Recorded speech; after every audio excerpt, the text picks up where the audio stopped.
മത്സ്യകൃഷിയിൽ 100 mini വിളവ് നേടി കായികാധ്യാപകനായിരുന്ന Josit John തന്റെ പുരയിടത്തിലെ പ്ലാസ്റ്റിക് കുളത്തിൽ വളർത്തിയ ഗിഫ്റ്റ് തിലാപ്പിയ മീനുകളുടെ വിളവെടുപ്പാണ് ശനിയാഴ്ച നടന്നത്. ഒരു വർഷം മുമ്പാണ് ജോസിറ്റ് ജോൺ മീൻ കുഞ്ഞുങ്ങളെ കുളത്തിൽ നിക്ഷേപിച്ചത്.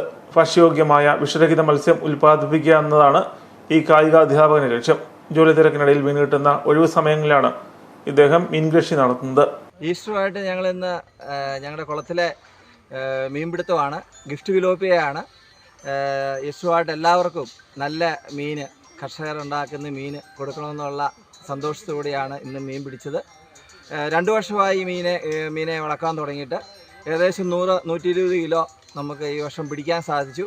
പക്ഷേ ഇത് തീർച്ചയായിട്ടും നമുക്ക് തീറ്റയും കാര്യങ്ങളെല്ലാം കൊടുക്കുമ്പോൾ ഭയങ്കര നഷ്ടമാണ്. എന്നാലും ഇതൊരു സന്തോഷമാണ്. ഈ മീനെ വളർത്തുകയും അതുപോലെ ഇവിടെ വരികയും മീനിൻ്റെ തീറ്റ കൊടുക്കുകയും ചെയ്യാൻ സാധിക്കുന്നത് ഒത്തിരി സന്തോഷമാണ്.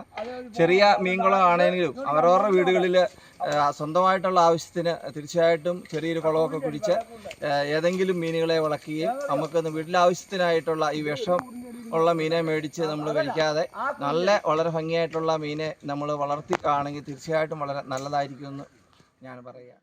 ആവശ്യക്കാർക്ക് മീൻ പിടിച്ച് അവിടെ വെച്ച് തന്നെ വൃത്തിയാക്കി നൽകുകയാണ് ചെയ്യുന്നത്. മത്സ്യവിളവെടുപ്പ് നടന്നതോടെ നിരവധി ഓർഡറുകളും അദ്ദേഹത്തിന് ലഭിച്ചു. പൂഞ്ഞാർ SMV ഹയർ സെക്കൻഡറി സ്കൂളിലെ കായികാധ്യാപകനായിരുന്ന ജോസിറ്റ് ജോൺ ഈ വർഷമാണ് സർവീസിൽ നിന്ന് വിരമിച്ചത്. മികച്ച ഒരു കർഷകൻ കൂടിയായ ഇദ്ദേഹം ഇനിയും വ്യത്യസ്ത ഇനം മീനുകളെ വളർത്താനുള്ള ഒരുക്കത്തിലാണ്. മീൻ കൃഷിക്കൊപ്പം തന്നെ പോത്ത്, ആട്, താറാവ്, കരിങ്കോഴി, പച്ചക്കറി തുടങ്ങി മറ്റ് നിരവധി കൃഷികളും ഇദ്ദേഹം നടത്തി വരുന്നുണ്ട്.